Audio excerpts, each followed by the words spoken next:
നമസ്കാരം.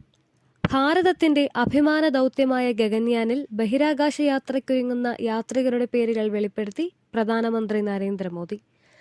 തിരുവനന്തപുരത്തെ വിക്രം സാരാഭായി സ്പേസ് സെന്ററിൽ സംഘടിപ്പിച്ച പരിപാടിയിലായിരുന്നു പേര് വിവരങ്ങൾ പുറത്തുവിട്ടത്. പാലക്കാട് നെന്മാറ സ്വദേശി പ്രശാന്ത് ബാലകൃഷ്ണൻ നായർ ഉൾപ്പെടെ 4 പേരാണ് ദൗത്യസംഘത്തിലുള്ളത്. മലയാളികൾക്ക് അഭിമാനമായി നെന്മാറ സ്വദേശിയായ പ്രശാന്ത് ബാലകൃഷ്ണൻ നായരാണ് സംഘത്തിന്റെ തലവൻ. അജിത് കൃഷ്ണൻ, അങ്കദ് പ്രതാപ്, വിംഗ് കമാൻഡർ സുഭാൻഷു ശുക്ല എന്നിവരാണ് തിരഞ്ഞെടുക്കപ്പെട്ട ബാക്കി 3 പേർ. 4 പേർക്കും ആസ്ട്രോണോട്ട് ബാഡ്ജ് പ്രധാനമന്ത്രി സമ്മാനിച്ചു.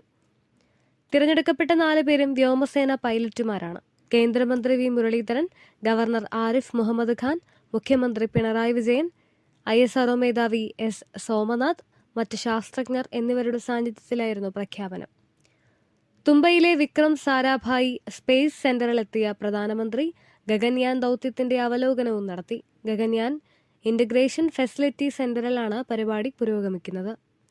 VSSCയിൽ trisonic wind tunnel, semi cryogenic integrated engine, stage test facility എന്നിവ ഉൾപ്പെടെ 1800 കോടി രൂപയുടെ പദ്ധതികളുടെ ഉദ്ഘാടനവും പ്രധാനമന്ത്രി നിർവഹിച്ചു. തമിഴ്നാട്ടിലെ മഹേന്ദ്രഗിരിയിലെ ISRO propulsion complex, Satish Dhawan space സെന്ററിലെ PSLV ഇന്റഗ്രേഷൻ ഫെസിലിറ്റി എന്നിവയുടെ ഉദ്ഘാടനവും പ്രധാനമന്ത്രി ഓൺലൈനായി നിർവഹിച്ചു. കഴിഞ്ഞ 39 ആഴ്ചകളായി കഠിനമായ പരിശീലനത്തിലാണ് 4 അംഗ സംഘം. 2019 അവസാനത്തിലാണ് തിരഞ്ഞെടുപ്പ് പ്രക്രിയ പൂർത്തിയായത്. ആദ്യം 25 പേരെ തിരഞ്ഞെടുത്തു. പിന്നീട് 12 പട്ടിക ചുരുങ്ങുകയും ഏറ്റവും ഒടുവിലായി പട്ടിക 4 പേരിലേക്ക് ചുരുങ്ങുകയുമായിരുന്നു. ഇവർ 4 പേരെയും റഷ്യയിൽ അയച്ചാണ് പരിശീലനം നൽകിയത്. തിരിച്ചു വന്നതിനു ശേഷം അഡ്വാൻസ്ഡ് പരിശീലനം ഇന്ത്യയിൽ പുരോഗമിക്കുകയാണ്. ഇതിനിടെയാണ് ബഹിരാകാശ യാത്രികരുടെ പേര് വിവരങ്ങൾ പ്രധാനമന്ത്രി പുറത്തുവിട്ടത്. 2025 രണ്ടാം പകുതിയിലാകും ഗഗൻയാൻ ദൗത്യമെന്നാണ് വിവരം. വ്യോമമിത്ര എന്ന റോബോട്ടിനെ ബഹിരാകാശത്തെത്തിച്ചതിനു ശേഷമായിരിക്കും മനുഷ്യരെ അയക്കുക. റോബോട്ടിനെ അയച്ചതിനു ശേഷം 2 ആളില്ലാ ദൗത്യങ്ങൾ കൂടി നടത്തും. പിന്നാലെയാകും തിരഞ്ഞെടുക്കപ്പെട്ടവരെ ബഹിരാകാശത്തേക്ക് എത്തിക്കുക. ദുർഘടമായ സാഹചര്യങ്ങളെ അഭിമുഖീകരിക്കാൻ ശേഷിയുള്ളവരാണ് വ്യോമസേനയുടെ ടെസ്റ്റ് പൈലറ്റുമാർ. അവരുടെ പരിശീലന രീതി മെച്ചപ്പെട്ട തലത്തിലുമാണ്.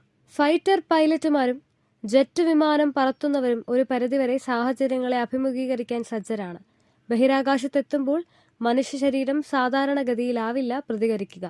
ഇത്തരം പ്രതിസന്ധികളോട് പൊരുത്തപ്പെടാൻ എളുപ്പത്തിൽ ടെസ്റ്റ് പൈലറ്റുമാർക്ക് സാധിക്കും എന്നുള്ളതിനാലാണ് ഇവരെ തിരഞ്ഞെടുത്തത്. ദൗത്യത്തിൽ VSSC വഹിക്കുന്ന പങ്ക് വളരെ വലുതാണ്. യാത്രികർക്കായുള്ള ജീവൻ രക്ഷാ മൊഡ്യൂൾ അടക്കമുള്ളവ നിർമ്മിക്കുന്നത് ഇവിടെയാണ്. റോക്കറ്റ് വികസനവും ഗവേഷണവും ഇവിടെ തന്നെയാണ് നടക്കുന്നത്. Web desk RPTV.